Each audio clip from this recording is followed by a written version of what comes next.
Bapak Ibu Saudara. Tuhan dan kulit saat ini Tuhan, dan kita memberikan Natal persekutuan kami FPKS dengan oleh pelajaran yang sampai memimpin untuk yang berbagi acara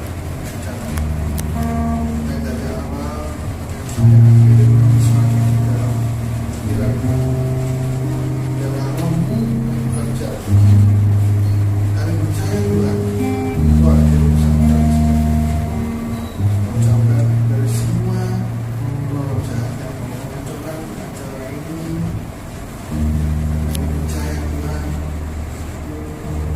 kami semua yang datang Tuhan, kami siap Tuhan memuji, menyembah dan mengucapkan firman Tuhan. Kami siap Tuhan dan haleluya. Kami serahkan semuanya ke dalam nama Yesus yang memulai acara. Amin.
Urusan pribadi dengan Tuhan, sembah Dia, sebab Dia Allah yang layak disembah, Allah yang telah turun menjadi manusia sama seperti kita.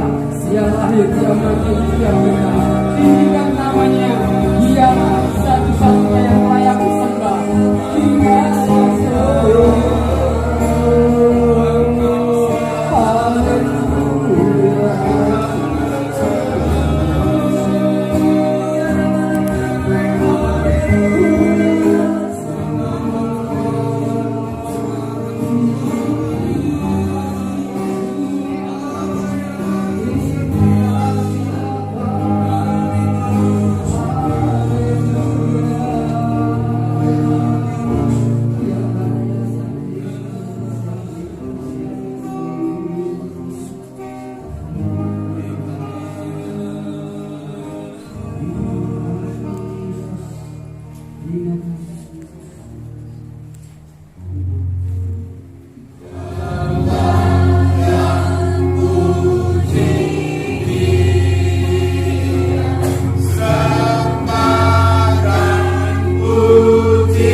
Iya, iya. Kita akan masuk tahun 2024. Tahun 2024. Ya.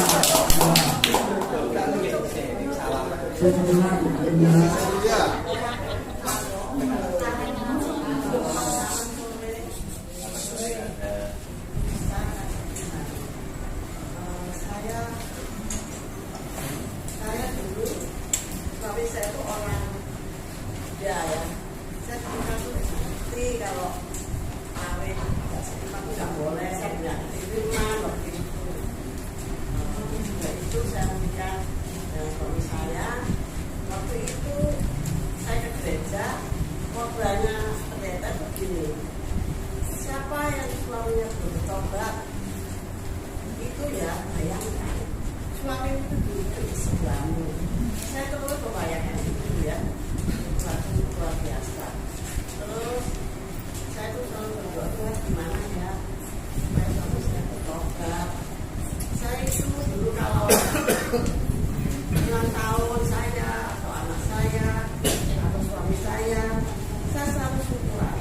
Saya paling senang syukuran ya. Jadi waktu itu syukuran saya selalu undang itu pendeta Yeremia, itu pendeta saya dan dia teman adik saya. Kan dia tuh ada luar biasa ya, kalau dia tuh bawa firman masih pakai Tuhan punya karunia. Setelah mendengar dan mendengar dan mendengar, akhirnya suami saya itu Tuhan Yesus. Dia punya patung-patung. Kalau jangan patungnya ada ya Pak ya. Itu kasihkan orang, dia tidak bukti ya kalau nggak boleh kasihkan orang, dikasihkan orang. Terus ya itu Tuhan Yesus.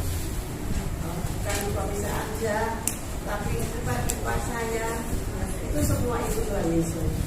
Ada satu pasien wanita atau sekali dia sama istrinya nggak tahu, nggak pernah beladai, nggak pernah apa.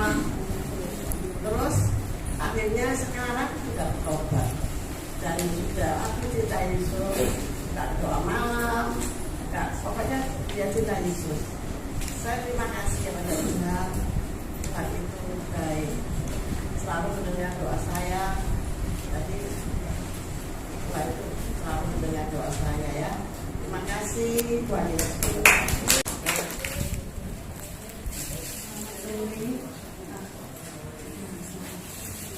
Semuanya selamat sore. Sebenarnya saya itu beberapa hari ini sudah ingin mempersiapkan gambar yang berhubungan dengan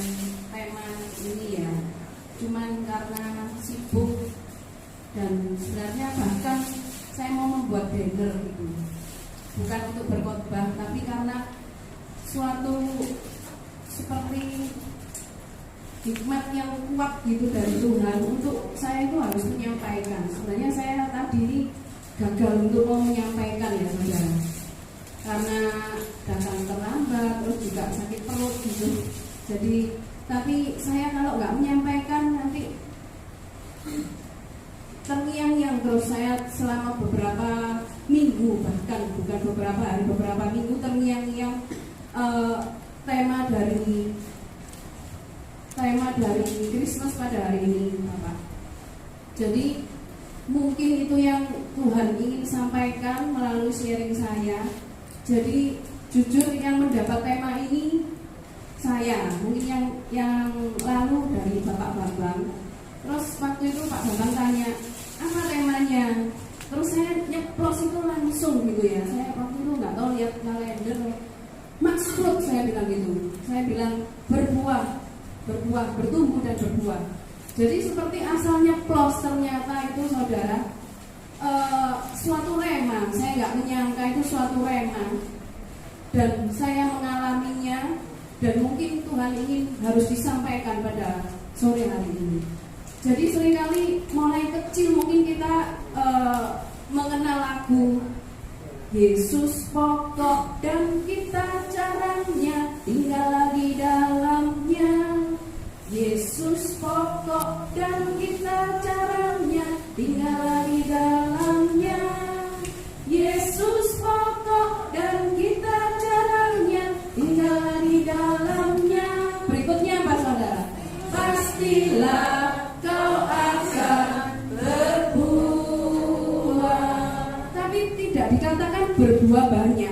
Jadi ternyata dalam Yohanes 15 ayat 5 itu dikatakan berbuah banyak. Itu yang selama ini tidak saya mengerti saudara.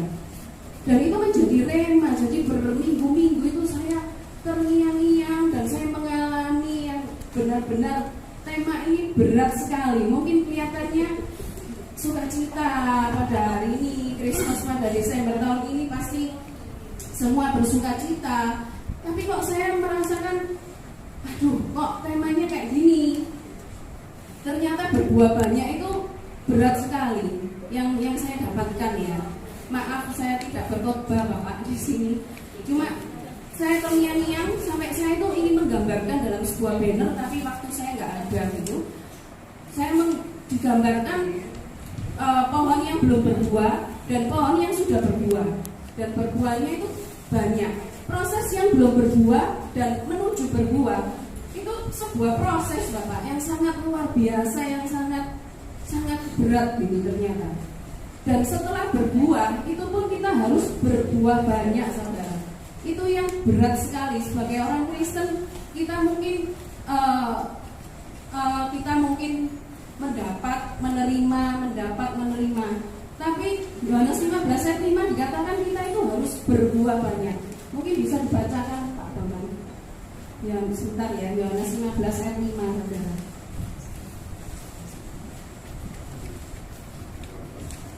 Ternyata saudara berbuah banyak itu apa yang kita dapatkan dari buah? Yang kita dapatkan dari buah itu vitamin ya saudara. Vitaminnya itu banyak sekali. Jadi kita itu diharapkan sebagai anak Tuhan itu memberikan vitamin. Itu berat sekali saudara.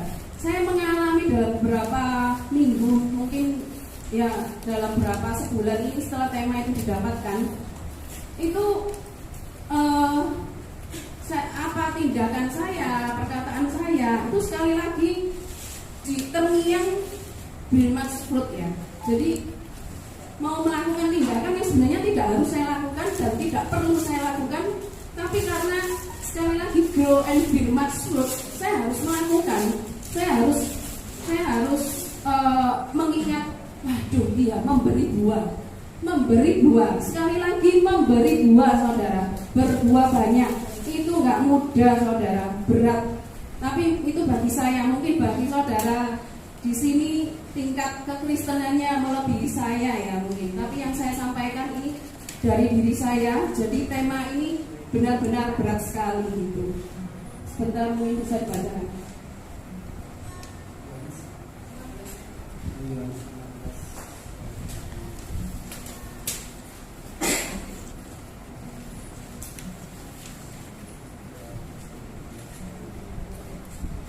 Yohanes 15 ayat yang 5, demikian bunyi. Akulah pokok anggur dan kamulah ranting-rantingnya. Barang siapa tinggal di dalam aku dan aku di dalam dia, ia berbuah banyak. Sebab di luar aku kamu tidak dapat berbuat apa-apa.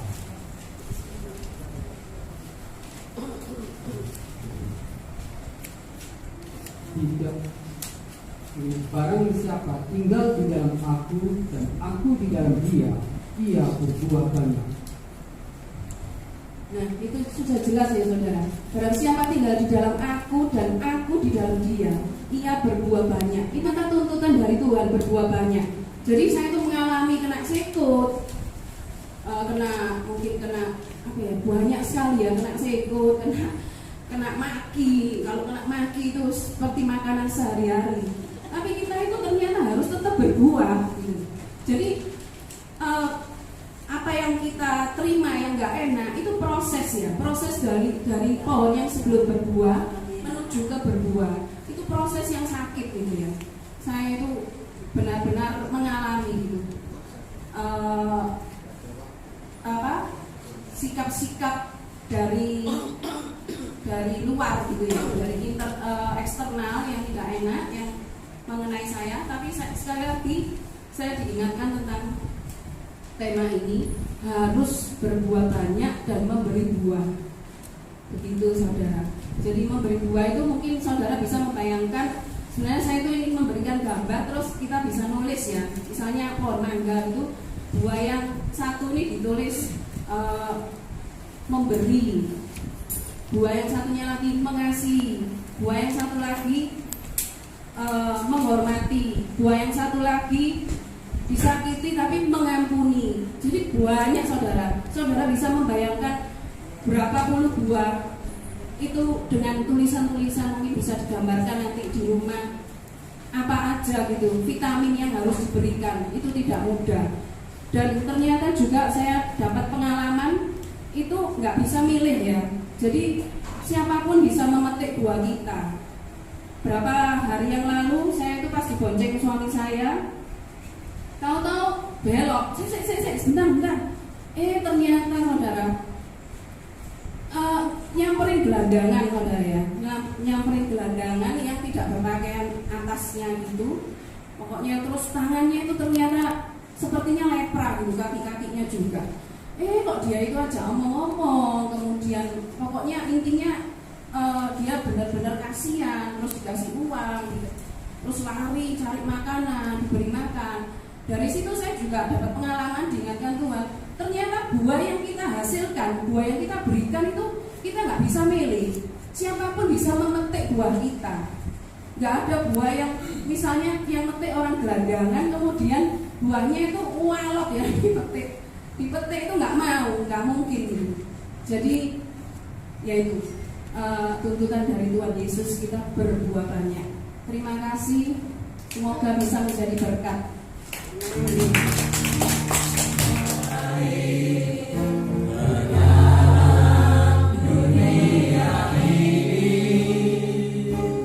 Sehat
Bukan kamu yang memilih aku, tetapi akulah yang memilih kamu. Dan aku telah menetapkan kamu supaya kamu pergi dan menghasilkan buah, bukan berhasil. Dan buahmu itu tetap, supaya apa yang kamu minta kepada Bapa dalam namaku diberikannya kepadamu. Tuhan perintahkan kita bukan untuk berhasil, untuk berbuah. Rubah mindset saudara. Amin ya. Pegang hari ini. Tuhan menetapkan kita untuk berbuah, bukan untuk berhasil. Nah, hari kita akan belajar beda berbuah dan berhasil itu apa. Saya temukan ada 4. Yang pertama, berhasil adalah dampak, berbuah adalah tuntutan. Tadi ibu saya sudah sampaikan. Berhasil itu dampak, berbuah adalah tuntutan. Jadi kalau dikatakan tuntutan berarti apa? Itu harus ada, tidak boleh tidak ada. Itu berbuah. Kalau berhasil itu cuma efek samping. Coba kita lihat contoh ayatnya Yosua 1. Yosua 1 ayat yang ke-8. Nanti dari ayat ini Bapak Ibu bisa menilai mana yang dampak dan mana yang tuntutan. Yosua 1 ayat 8. Ayat yang tidak asing bagi kita. Tapi sayangnya banyak orang melihat efeknya, dampaknya, bukan tuntutannya. Coba lihat Yosua 1 ayat 8. Janganlah engkau lupa memperkatakan kitab Taurat ini, tetapi renungkanlah itu siang dan malam, supaya engkau bertindak hati-hati sesuai dengan segala yang tertulis di dalamnya. Sebab dengan demikian perjalanan akan berhasil dan engkau akan. Mana di sana tuntutan, mana di sana katakan dampak. Tuntutan itu adalah kalau kita betul-betul mengasihi Tuhan, buahnya apa? Kita renungkan firman Tuhan. Bertindak hati-hati, itulah buahnya. Nanti dampaknya apa? Engkau berhasil beruntung, itu dampak. Buah itu adalah tuntutan, berhasil adalah dampak. Amin Bapak Ibu. Jangan kejar berhasilnya, kejarlah buahnya. Yang mengerti katakan? Amin. Jadi beda pertama antara berbuah dan berhasil adalah berbuah itu tuntutan, berhasil adalah dampak. Saudara, waktu lalu kami menangani pelepasan seorang anak didik SMA kelas 3 waktu perempuan. Dia bolak-balik sakit parah. Karena sakit parah, akhirnya studinya itu berantakan. Ada penyakit pindah-pindah segala macam, bolak-balik masuk rumah sakit. Waktu berangkat rumah sakit itu udah posisi pingsan. Akhirnya tahu nanti, dan dia ini tinggal di rumah singgah. Jadi yayasan itu keluar banyak uang untuk dia, dan itu dia alami sudah sekian tahun. Sehingga cerita kita lagi pelepasan, ternyata apa? Dia kepahitan dengan orang tuanya. Sempat ke gereja tapi kok sampai di dalam aku mau bunuh. Saya kurang tahu masalahnya apa, ternyata itu masalah rumah tangga yang cukup menyakitkan. Saya bilang, Di, kalau kau seperti itu tak akan sembuh kau. Firman kau berkata, bukan aku tidak mendengar doamu, bukan aku tidak sanggup tolong kau. Yang menjadi pemisah antara kau dengan kau dosamu. Selama kau tidak bereskan dosamu, tak akan sembuh kau. Siapa? Jadi saya bilang ini, berapa juta kau habisin kau gini tadi? Untung kau masih tangan sama ibu rohani ini yang biaya kamu. Beberapa juta kau bikin orang. Hanya karena kalau bisa ngambil saja sudah. Saya akan merasa begitu sudah. Singkat cerita dia mau kita lain sampai 3 kali karena memang keras. Sudah tahu. Setelah dia bisa ngampuni, ya, dia akhirnya apa? Sembuh dan akhirnya apa? Berhasil. Pohon mangga ya. Pohon mangga begitu berbuah. Apakah pohon mangga makan buah mangganya sendiri? Tidak. Dia akan dinikmati oleh siapa? Orang-orang yang tinggal sekitar pohon mangga itu namanya berbuah. Jadi saudara, kalau saudara berhasil, belum ada yang nikmati, engkau belum berbuah. Saudara belum masuk targetnya Tuhan Yesus Bapak Ibu. Amin. Jadi perbedaan yang kedua adalah berhasil itu berpusat pada diri sendiri, sedangkan berbuah berpusat pada orang lain. Yang ketiga, berhasil itu orang yang mengejar keberhasilan cenderung suka yang instan. Tetapi yang mengejar hidup berbuah akan perhatikan proses, akan fokus kepada proses. Sekali lagi, orang yang mengejar keberhasilan cenderung suka yang instan, namun yang mengejar hidup berbuah akan fokus kepada proses. Ini penjelasan Bapak Ibu. Hidup ini kalau Bapak Ibu amati, semua perjalanan hidup kita itu dibagi dua peristiwa. Yang pertama adalah event, yang kedua adalah proses. Yang pertama adalah event, yang kedua adalah proses. Event itu terjadi sesaat. Kalau proses itu adalah rangkaian peristiwa yang harus kita jalani, yang harus kita lewati. Event terjadi sesaat, sementara proses itu terjadi beberapa peristiwa, rangkaian peristiwa yang harus kita jalani dan kita hadapi. Contohnya, tanggal pernikahan itu event. Tapi masa pacaran itu proses. Bisa ngerti saudara? Tanggal pelantikan naik jabatan itu event, terjadi sesaat. Tapi bagaimana kita sakitnya kerja itu orang, itu proses. Tanggal pembangunan atau peresmian satu gedung itu event, terjadi hari itu saja. Tapi gimana susah luar biasa bangun gedung itu proses. Nah masalahnya orang suka yang eventnya, nggak suka yang prosesnya. Orang yang mengejar keberhasilan cenderung suka yang event, tapi yang perhatikan buah akan dia pada prosesnya. Saya pernah saudara ya, konsultasi seorang habis saya prosbah, ya, seorang datang, dia bilang, Pak, tolong Pak, saya minta pada Bapak, saya mau cerai. Oh, ibu belum tahu bahasa saya paling anti cerai sebenarnya. Tidak ada alasan apapun. Tapi Pak sudah nggak cocok Pak ini. Nah, ibu maaf, ibu pernikahannya juga berapa lama? 3 bulan. 3 bulan nikah terus mau cerai. Sudah nggak cocok, padahal nggak kuat. Terus pacarannya berapa lama? 2 bulan. Pacaran 2 bulan, terus mau cerai. Saudara tahu, pacaran 2 bulan, nikah 3 bulan, tapi pernikahannya di hotel bintang 5 Australia. Eventnya tuh bagus, prosesnya bagus. Kita suka yang event-event tuh. Saudara ya, pembangunan suatu gedung di mana-mana pasti kita lihat sama. Selama gedung itu dibangun, pasti akan ditutup seng. Ya Pak ya saudara. Kita nggak tahu kan pembangunannya kan. Tiba-tiba muncul lagi berubah gitu. Selama proses pembangunan gedung satu pun tidak tahu. Itu kotor, berdebu banyak. Apa? Tapi begitu eventnya, undang pejabat, gunting pita, makan enak-enak, undang artis. Orang suka eventnya kan? Saya menanya, yang menentukan kekuatan gedung itu eventnya atau proses itu? Proses. Sayangnya orang suka yang event itu masalah, bukan proses. Saya makanya banyak khotbah di anak Yud, sudah atau rumah tangga. Karena jujur, kita berapa waktu ini nangani banyak masalah rumah tangga dan ujungnya cerai. Sudah tahu ya, kalau kita sudah disatukan Tuhan, engkau cerai, engkau sedang melukai hati Tuhan. Bagaimana mungkin kita meminta berkat pada Tuhan sementara kita sudah lukai hati? Tidak akan bisa Bapak Ibu. Sampai itu Bapak. Jangan kalau khotbah dia kagak keras. Saya bilang, Dik, kalau kau pacaran, jangan asal pacaran. Dari mana kau tahu itu jodoh dari Tuhan? Dari mana? Saya akan sampaikan kepada ahli itu, saudara yang ikut itu. Saudara itu bisa sampaikan juga karena tak sedang lagi pacaran. Pacaran yang sehat itu lewati 4 tahun sebelum pacaran. Kenal teman-teman dekat baru pacaran. Jangan kenal terus pacaran, tahu apa kita? Contoh ilustrasi paling gampang saudara ya, supaya kita nanti proses. Misalnya Bapak Ibu mau berangkat keluar kota, katakanlah agak lama mungkin 10 bulan. Saudara mau titip kunci rumah saudara, ini kunci rumah beserta dan isinya. Kira-kira Bapak Ibu bisa percayakan nggak kunci itu kepada orang yang baru kenal 3 bulan? Bisa nggak saudara? Saya yakin nggak ya? Setahun? Bisa nggak? Susah kan Bapak Ibu? 2 tahun pun juga kita masih hati-hati dengan itu orang kan? Saya mau tanya, lebih mahal mana isi hatimu apa isi rumahmu Bapak Ibu? Isi hati kan? Iya. Isi hati apa isi hati Bapak Ibu? Isi hati kok? Ya. Tapi kenapa isi hati kita bisa berikan kepada orang 3 bulan? Kenapa? Untuk rumah saja kita hati-hati. Kok hati gampang sekali ngomong aku cinta kamu? Kurang sekali cintamu deh. Makanya kita lihat pada rumah tangga berantakan kan? Karena nggak perhatikan prosesnya. Saudara hati-hati. Tuhan lebih banyak untuk kita perhatikan proses. Kalau prosesnya bagus, buahnya bagus dan pasti akan berhasil.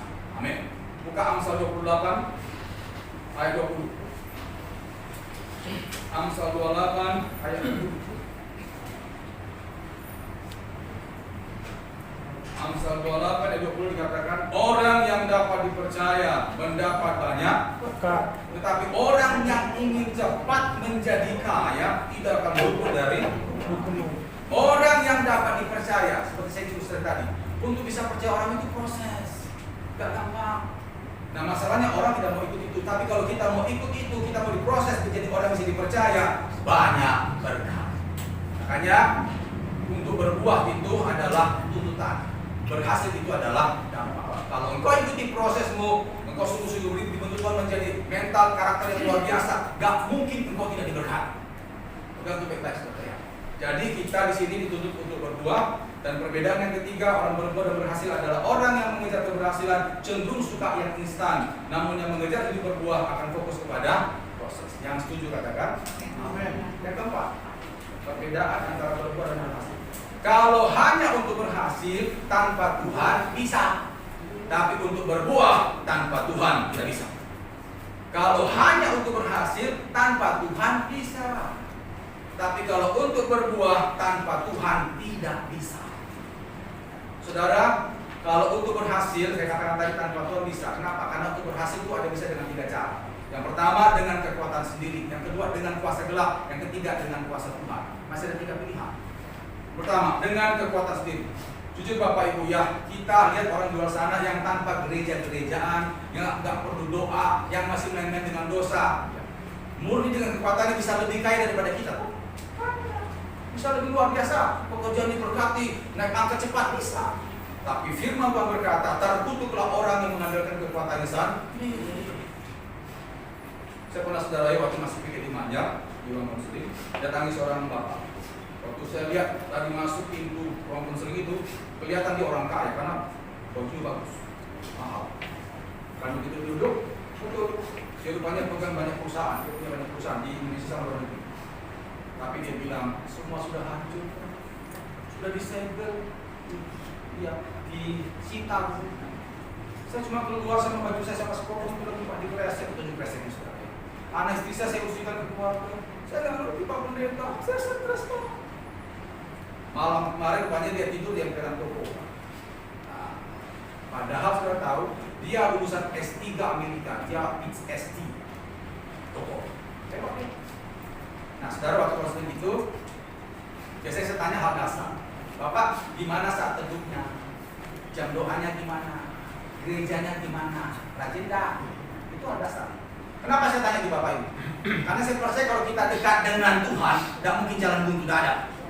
Kenapa? Dialah jalan kebenaran dan hidup. Dia sang sumber kekuatan hidup. Jadi kalau kita menghadapi masalah buntu, nah ada apa kalau dengan Tuhan? Itu kuncinya.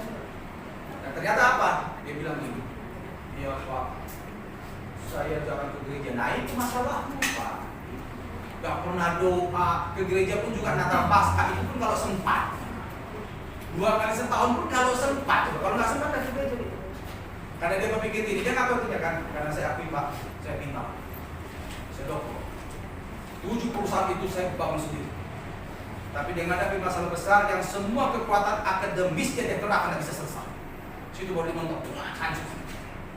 Bisa berhasil bisa, tapi dia mengandalkan kekuatan yang terbatas. Bapak Ibu, otak itu terbatas. Apakah saudara mengandalkan itu? Yang kedua, berhasil dengan kuasa gelap bisa. Kita yang ke Gunung Kawi, Parang Tritis itu lebih kaya daripada ke gereja, bukan? Yang pelihara tuyul itu lebih kaya daripada ke gereja. Inilah pelayanan saya tiap satu pelepasan. Kita nangani banyak pasal. Saya waktu itu pernah saudara ya, nangani pelepasan di bidang kelepasan. Ada seorang bapak minta didoakan. Habis doakan terus dia minta Pak Nason sama tim bisa nggak ke rumah saya sebentar doakan keluarga saya Pak, tolong Pak kasih Pak. Itu daerah Kapasan. Terus saya sama teman saya sepeda motor, masukkan saudara. Sampai di rumahnya itu rumah besar. Di dalam ada 14 kamar, besar, rumah lama saudara ya.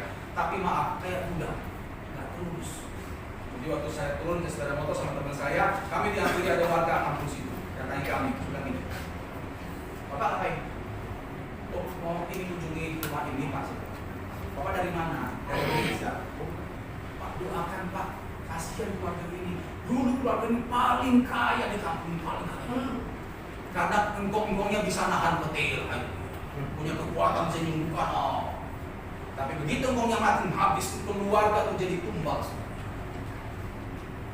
Maaf saudara, maaf. Saya waktu masuk rumah itu, jadi rumah itu ditinggali oleh 8 keluarga. Besar saudara, keluarga besar semua. Saya waktu datang maaf, saya minta maaf. Hampir semua keluar dari kamar itu nyambut kami, maaf. Matanya kayak gini. 3/4 itu tuh. Saya datang ya.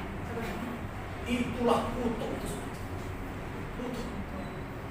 Tambah lagi sudah tahu, ekonomi yang paling bagus adalah Bapak yang menang. Tahu usahanya apa? Jual kacang goreng yang 500 perak. Itu yang paling bagus ekonominya yang lebih habis. Coba tumbang. Yang paling kasihan ada beberapa keluarga maaf. Ini. Nanti bisa baca Ulangan 28 ayat 15 sampai 68. Kutuk kegila-gilaan para petaka ada pada orang yang menduakan Tuhan itu pasti. Bisa berhasil bisa, tapi tumbal itu banyak. Iblis itu adalah pencuri yang mencuri, membunuh dan membinasakan. Pegang tuh baik-baik di sini. Nah, apakah sudah pakai cara begitu? Sudah tahu. Yang ketiga adalah berhasil dengan cara Tuhan. Mari buka Yeremia 17. Yeremia 17 ayat yang ke-7. Jadi Bapak Ibu jangan coba-coba main dengan pasar. Saya bola pasar sudah 30 tahun. Di tangannya sudah ratusan kasus. Hati-hati. Biasanya Yeremia 17 ayat yang ke-7 sampai 8. Diberkatilah orang yang mengandalkan Tuhan, yang menaruh harapannya pada Tuhan. Ia akan seperti pohon yang ditanam di tepi air, yang merambatkan akar-akarnya ke tepi batang air, dan yang tidak mengalami datangnya panas terik, yang daunnya tetap hijau, yang tidak khawatir dalam tahun kering, dan yang tidak berhenti menghasilkan.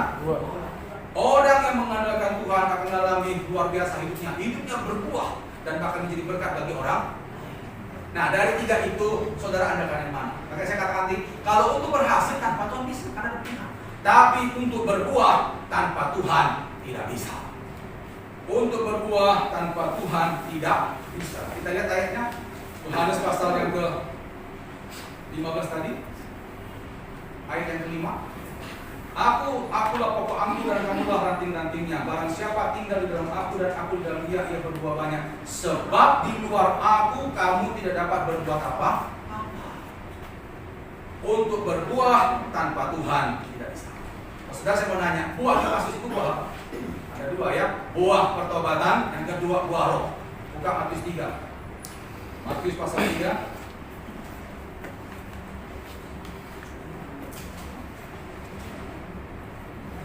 Ayat yang ke-8. Hari ini kita banyak buka Bapak Ibu ya pengajarnya. Pasal 38. Jadi hasilkanlah buah yang sesuai dengan pertobatan. Buah pertama adalah buah pertobatan. Tunjukkan bahwa sudah bertobat. Terus yang kedua apa? Buah roh. Buat kita Galatia 5 ayat yang ke-22 sampai 3.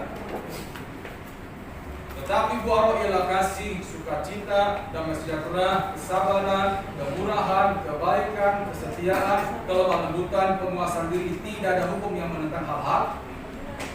Untuk berbuah seperti itu tanpa Tuhan tidak bisa. Bapak Ibu, coba Bapak Ibu amati baik-baik. Kalau saudara masih ada buah seperti yang kita katakan, buah pertobatan sama buah roh, mungkinkah engkau gagal saudara? Coba cerita. Apa saja isi buah roh? Kasih. Terus apa? Sukacita, damai sejahtera, kesabaran, kemurahan, kebaikan, kesetiaan, kelemah lembutan, penguasaan diri. Mungkinkah saudara gagal? Orang gagal itu kalau orang itu pelit ya, nggak punya kasih, tambah lagi nggak bisa kendalikan diri, dikit marah, itu nggak akan diberkati itu. Kalau saudara punya 9 buah roh ini, kok pasti akan diberkati. Amin. Ingat, berhasil itu diberkati, itu dampak. Buah itu adalah kehidupan. Amin saudara ya. Nah, jadi kita sudah ngerti bedanya. Ada 4 tadi. Yang keempat adalah untuk bisa berhasil tanpa Tuhan bisa, tapi untuk berbuah tanpa Tuhan tidak bisa. Nah, sekarang saya ingin saudara ya, Tuhan mengendaki kita tuh berbuah kapan? Tadi sudah tahu jawabannya, berbuahnya berapa banyak? Harus banyak. Nah, kapan berbuah banyak? Kapan? Bapak saya sudah meninggal 2008. Yang jago mukul itu cepat mati sudah, cepat mati itu. Mama saya sampai saya waktu itu kepala karena belum ada. Tapi sampai sekarang waktu itu karena mama saya tidak ada. Saya jujur saudara ya, saya baru bisa ngampuni bapak saya itu waktu saya mau masuk kuliah. Itu kalau nggak dibimbing sama Tuhan nggak bisa. Saya beruntung punya kakak rohani yang agak keras. Nah, kau perhatikan ya, tidak ada orang yang kepahitan sama orang tuanya, apalagi benci, diberkati tidak ada, terkutuk nanti. Iya kak, saya ngerti ya kak, dan gimana caranya? Saya masih waras sama bapak ibu, sekarang itu saya benci bapak saya banyak melihat teman-teman saya malah orang tua, pasti itu nggak beres, pasti nggak bagus, itu udah pasti sudah. Tapi gimana cara kita tuh ngampuni orang seperti itu? Ini saudara ya, mengasihi orang yang mengasihi kita itu kasih manusiawi. Tapi mengasihi orang yang bolak-balik menyakiti kita itu perlu campur tangan kuasa ilahi. Tanpa itu nggak bisa. Maka saya berkata, minta sama Tuhan untuk menguasai hatimu dengan kasihnya, baru kau bisa. Kalau dengan kemampuanmu itu nggak bisa. Saudara, akhirnya saya puasa 4 hari minta kasih Tuhan jamaah hati saya. Saya minta sungguh-sungguh, Tuhan, ajar aku mengasihi Bapak, kok sampai nangis. Saya betul-betul minta. Sampai akhirnya saya dapatkan. Nah, saya dapatkan tiba-tiba muncul itu nggak bisa. Saya tahunya waktu saya diusir oleh bapak saya. Waktu itu saya tegur jimat bapak saya karena jimat itu sudah mengganggu rumah, masih pernah kena cek segala macam. Mau tidak mau saya tunggu. Saya bilang, Pak, saya ngomong baik-baik saudara. Jadi saya ngomong itu dengan cara yang paling terhormat. Pak, jimat di kamar itu nggak bagus kan, Pak. Soalnya mama kecek sama orang tinggi besar itu. Nenek juga kasih tempat itu gue sendiri. Bapak saya begitu ditegur langsung muntah. Jangan mentang-mentang kau harus mati kau nasihati aku, kau tahu apa kau itu? Bapak saya paling gak suka karena terus nggak ada udah tinggi mama dan nangis. Bapak saya langsung masuk ke kamar ngambil jimat itu. Jadi jimat itu ada cincin sama beberapa cincin sama satu kres atau kuburan atau kuburan siapa? Itu satu kres atau kuburan dibanting muka semua. Saya nahan sampai tarik mana-mana. Cincin dilempar makan. Mama saya nangis. Saya kalau dilempar begitu saya nggak sakit, tapi kata-kata bapak saya kemudian akhirnya bisa sakit. Keluar pada rumah ini kau bukan anak. Wah itu sakit. Kau bukan anak. Langsung bapak saya pergi, banting pintu dengan mobilnya pergi ke rumah. Mama nangis. Tapi saya bilang, Mak, masuk pulang Mak. Cuma dikasih uang belanja karena semua uang dipegang bapak saya. Mama saya berkasih uang belanja hari demi hari. Uang itu saya takut saudara di tiket digambil. Pulanglah saya saudara ya sampai waktu mau pulang pun juga sorenya itu saya masih pamit ke bapak saya. Saya bilang, Pak, bapak ya, ini apa? Saya mau pulang bapak saya wah, gaya Medan saudara. Waktu sampai di Surabaya, maaf saudara ya, saya nggak punya uang, jadi saya nggak makan tuh 4 hari. 4 hari nggak makan. Tapi yang anehnya nggak puji itu juga sih. Itu aneh saya.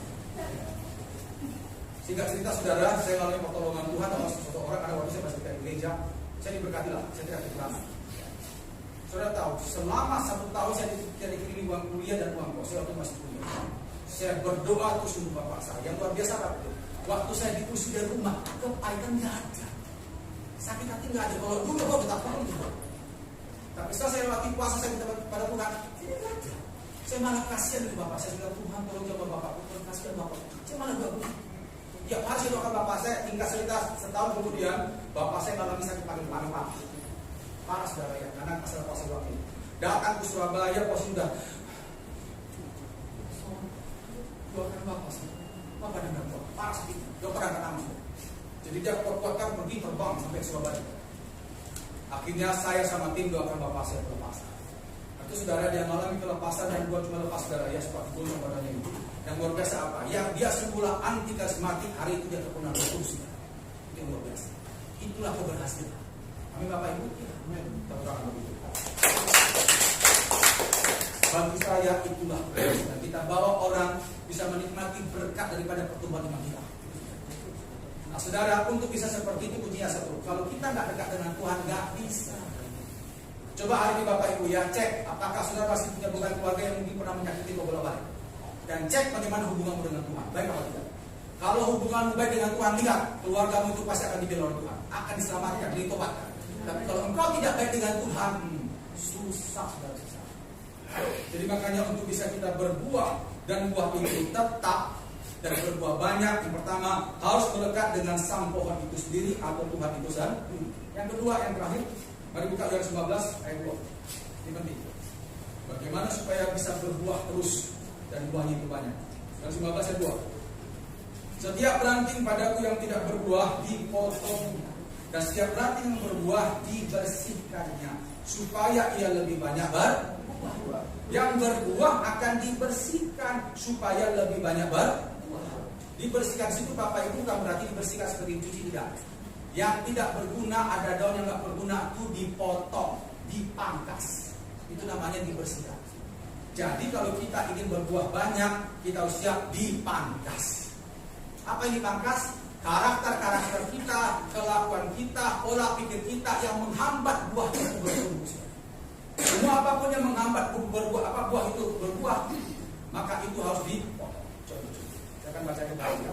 Bagaimana kita bisa maksimal mengasihi orang lain sementara sifat underestimate ada di otak kita? Tidak bisa.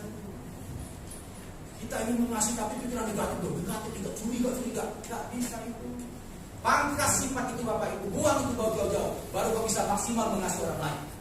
Yang kedua, bagaimana kita bisa memiliki sifat murah hati sementara masih ada sifat pelit di hati kita? Tidak bisa. Kalau ini murah hati, pangkas sifat itu, baru bisa kita murah. Yang ketiga, bagaimana kita bisa memiliki buah damai sejahtera kalau kita masih punya sifat gampang tersinggung? Nggak bisa. Saya ini damai-damai, tapi orang ngomong itu nggak bisa. Makanya kalau kita mau berbuah banyak dan berbuah tetap, pangkas semua hal-hal yang menghambat berbuah itu. Semua yang menghambat berbuah disingkirkan. Amin, saudara. Yang keempat adalah bagaimana kita bisa maksimal melayani pekerjaan Tuhan sementara kita masih memelihara sifat ingin dimengerti. Nggak bisa. Jadi Bapak Ibu ya, kalau kita sudah pelayanan, maka siap-siap untuk tidak dimengerti. Pegang baik-baik. Berapa banyak saya perhatikan persekutuan doa gereja pecah. Begitu mereka menuntut, kamu mesti mengerti saya, pasti pecah. Tapi kalau kita berkata, aku mesti mengerti orang lain, pasti bersatu. Kasih itu memberi, bukan menuntut orang lain. Amin. Kalau ada kasih, pasti bagus persekutuan doa. Kita berdoa, kita berharap LPKS punya kasih. Amin, saudara ya. Kita belajar untuk mengerti orang, bukan orang lain mengerti kita. Kalau kita memiliki sifat seperti itu dan kita memangkas semua sifat yang ingin dimengerti, saya percaya kita akan berbuah tetap dan berbuahnya itu banyak. Yang setuju katakan amin. Saudara, hari ini ingat pesan Tuhan bahwa tugas kita adalah berbuah. Tuhan panggil kita bukan untuk berhasil. Sekali lagi, Tuhan panggil kita bukan untuk berhasil. Sekali lagi, Tuhan panggil kita bukan untuk berhasil, tapi untuk berbuah. Kalau kita berbuah, Tuhan akan mengangkat kau menjadi berhasil. Berbuah itu tuntutan, berhasil adalah dampak. Kita perlu berdoa. Dengan sikap doa masing-masing datang kepada Tuhan. Pada waktu saya tundukkan kepala tutup mata, di situ hanya Engkau dan Tuhan yang ada. Tidak ada orang lain di sana. Saya yakin pada waktu firman Tuhan dibentangkan, pastilah suara Tuhan menunggu saudara. Coba cek buah saudara, buah pertobatan dan buah roh. Sudahkah ada itu pada hidup Bapak Ibu? Ingat Bapak Ibu, pilihan kita cuma dua. Kalau nggak berbuah, dipotong. Kalau saudara tidak mau dipotong, paksa hidupmu berbuah. Buah pertobatan dan buah roh. Dan lihat, kalau saudara berbuah, gampang bagi Tuhan untuk membuat engkau berhasil. Sangat gampang. Maka penggenapan firman Tuhan, engkau akan jadi kepala bukan ekor, itu hanya terjadi kepada mereka yang berbuah. Mulai hari ini fokuskan untuk saudara untuk berbuah. Maka apapun yang kau kerjakan pasti akan disertai oleh buah. Tuhan, biarlah firman Tuhan pada malam hari ini menjadi rema dan rema yang utama. Ampuni kami jika kami seringkali berusaha untuk berhasil tenar. Kita banyak orang Tuhan, ampuni kami. Itu bukan tujuan Tuhan Yesus. Tujuan Tuhan Yesus memanggil kami, menebus kami dengan darah yang mahal, agar kami berbuah sama seperti karakter Yesus juga berbuah yang adalah buah roh itu sendiri. Topang kami Tuhan, beri kami kemampuan karena kami sadar kami terbatas. Tanpa Tuhan kami tidak bisa apa-apa. Terima kasih Bapak, hamba sudah sampaikan pesan Tuhan dan hamba sangat-sangat terbatas. Hamba terbatas Tuhan. Hamba serahkan kembali kepada Engkau Allah Kudus yang tidak terbatas. Teruskan firman-Mu, sempurnakan penyampaiannya. Meteraikan kebenaran firman-Mu ya Tuhan dan berkati kami semua. Di dalam nama Yesus. Haleluya. Amin. Tentang bagi Tuhan. Terima kasih Pak Nason atas firman Tuhannya. Saudara, setiap kita dipanggil untuk berdoa. Memang betul, bukan hanya berhasil ya. Berhasil memang betul. Kedua, kita melihat bahwa pasti berhasil. Tuhan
Sambil merenung, kita renungkan malam Natal ini, saudara.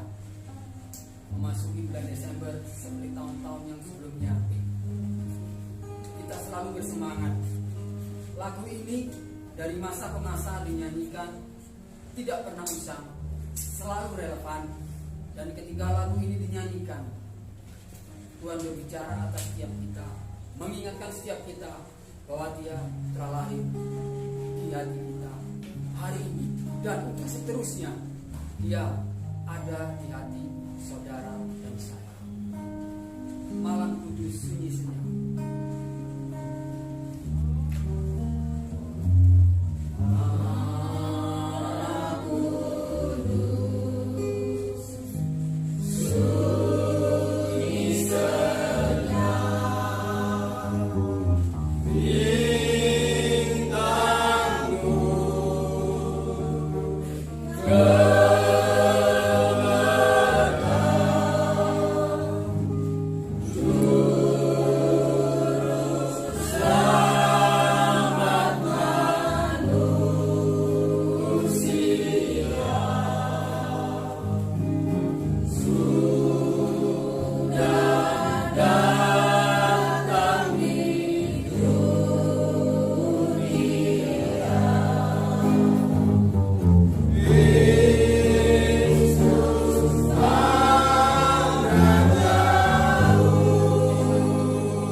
Bapa dalam surga, Tuhan, kami mengucap syukur dan terima kasih Tuhan buat persekutuan Natal LPKS ini Tuhan. Engkau hadir di tengah-tengah kami.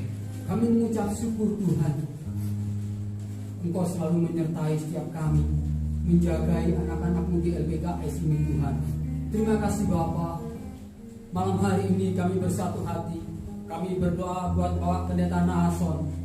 Tuhan, kiranya Engkau memberkati lebih lagi Bapa. Terima kasih Tuhan buat kedatangannya di tempat ini. Boleh menjadi berkat buat setiap kami Tuhan. Mencerahkan mata rohani kami lebih lagi Bapa. Terima kasih Tuhan, berkati Pak Nahason di dalam pelayanannya. Dimanapun dia berada, Tuhan menyertainya dengan tanda-tanda yang ajaib. Tuhan selalu menjaga dan menyertai, melindunginya senantiasa. Berkati beserta dengan seluruh keluarganya. Kami percaya Tuhan, Pak Nahason, istrinya, segenap keluarga besarnya berada di dalam tangan perlindungan Allah. Terima kasih Bapak, setiap apa firman yang disampaikannya boleh menjadi berkat dan kekuatan buat setiap orang yang mendengarnya. Terima kasih Tuhan Yesus. Kami berdoa buat setiap saudara-saudara seiman kami di LPKS yang boleh hadir malam hari ini. Bukan satu kebetulan, tetapi Tuhan mengantar setiap pribadi ke tempat ini. Kami mengucap syukur Tuhan buat keberadaan setiap saudara-saudara seiman kami. Tuhan, kami berdoa buat mereka yang tak bisa hadir. Tuhan mendidik mereka. Kami percaya Tuhan memberkati mereka sama seperti Tuhan juga sudah memberkati setiap kami. Terpujilah namamu Bapa. Terima kasih Tuhan Yesus. Terima kasih Tuhan. Jika sebentar anak-anakmu akan memberikan persembahan untuk pekerjaan Tuhan, Tuhan memberkati setiap kami. Kami memberikan dengan rela dan keikhlasan untuk pekerjaan Tuhan. Terima kasih Bapa. Kami naikkan doa permohonan ucapan syukur ini. Haleluya. Mari sama-sama kita katakan amin. Hanya bagi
Bapak penutup, kami undang Pak Franky untuk nanti bisa duduk dalam doa. Tapi sebelum itu kami berikan kesempatan untuk menyampaikan satu kata atau 10.000 kata-kata Pak.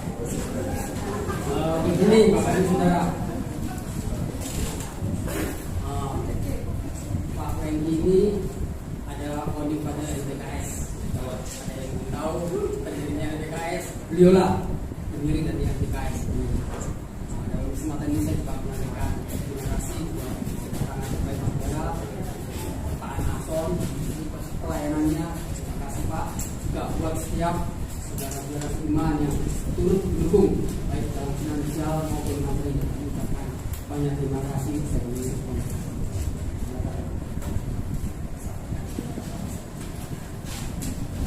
Saya selamat malam ya semuanya. Mungkin kita sudah sering ya merayakan Natal. Setiap tahun kita merayakan Natal, kita menjalankan bersama. Kita datang ke masjid, kita tukar salju, kita pakai atribut Natal. Cuma malam ini, mari kita mengerti satu hal sebenarnya, bahwa 2000 tahun yang lalu Tuhan bukan hanya memberikan putranya yang tunggal, tetapi Tuhan telah memberikan pencipta dari segala sesuatu yang ada di dunia ini. Ya, Yohanes mengatakan bahwa segala sesuatu yang ada itu diciptakan oleh Firman. Dan tanpa Firman tidak ada satupun di dunia ini yang ada. Jadi malam ini kita mau sama-sama memahami bahwa kita bukan hanya merayakan sebuah bayi yang lahir di dunia 2000 tahun lalu, tapi Allah benar-benar memberikan segala sesuatunya. Bahkan saya kadang pakai kata-kata ini, bahwa surga bangkrut pada waktu itu karena Tuhan memberikan semuanya untuk manusia. Ya, malam ini mari kita tundukkan kepala kita. Kita mau tutup malam hari ini, tapi biarlah malam hari ini bukan menjadi Natal yang biasa. Kita tidak hanya merayakan celebration Natal, tapi malam ini kita benar-benar memahami arti Natal. Tuhan, kami mengucap syukur karena Engkau ada di tengah-tengah kami malam hari ini. Kami percaya bahwa 1, 2, 3 orang berkumpul demi nama-Mu, Engkau ada di tengah-tengah kami. Tuhan, malam ini kami tidak memahami kebutuhan, perasaan setiap orang yang hadir, tetapi Engkau tahu. Bahkan Engkau telah memberikan segala-galanya. Kami percaya ketika Engkau memberikan Kristus, Engkau juga memberikan pengampunan bagi kami. Ketika Engkau memberikan Yesus Kristus anak-Mu, Engkau juga memberikan kesembuhan bagi setiap luka-luka batin. Engkau membalut dengan bilur-bilur-Mu, Tuhan. Kami percaya Tuhan, ketika Engkau memberikan anak-Mu yang tunggal, Engkau juga memberikan berkat-berkat jasmani bagi setiap anak-anak-Mu yang kekurangan, Tuhan. Kami percaya Engkau juga memberikan kesembuhan.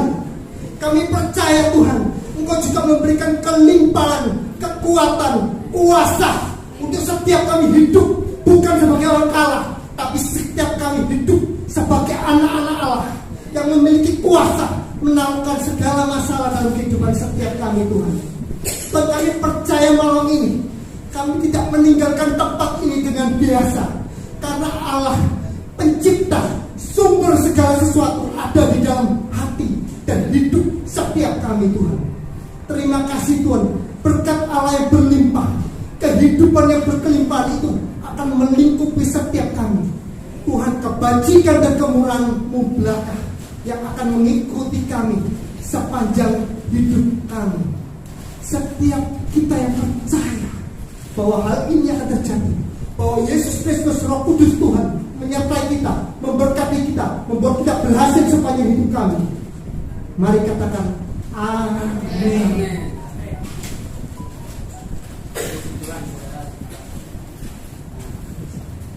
Tuhan, terima kasih. Ya.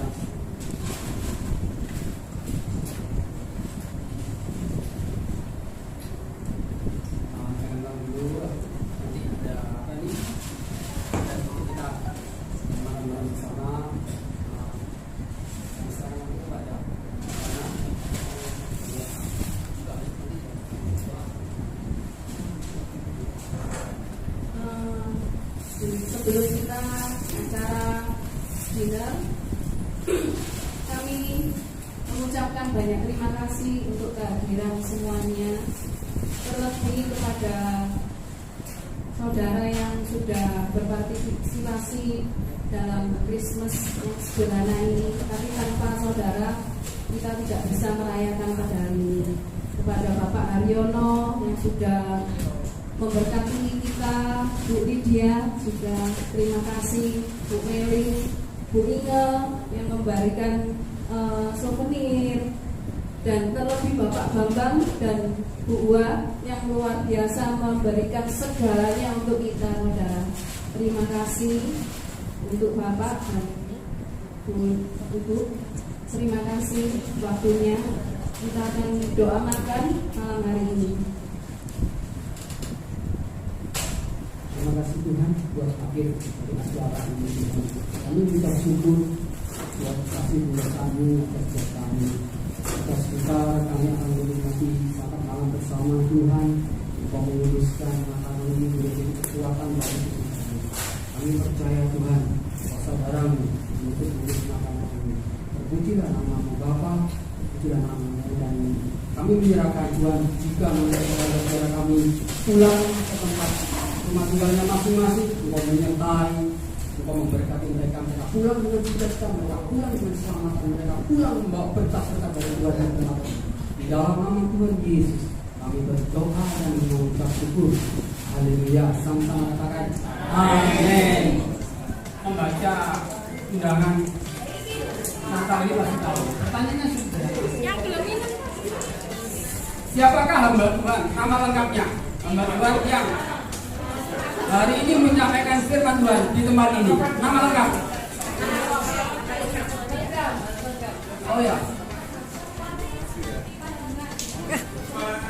Siapa? Bilangi. Siapa? Siapa? Iya.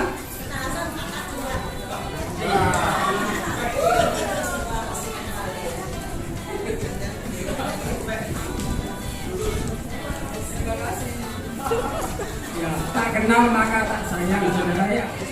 Berapa hari Yunus ada dalam perut ikan?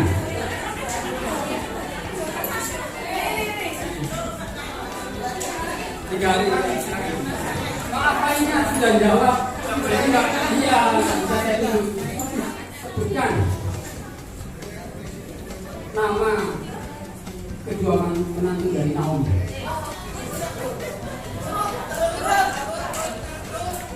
Dua menantu. Dan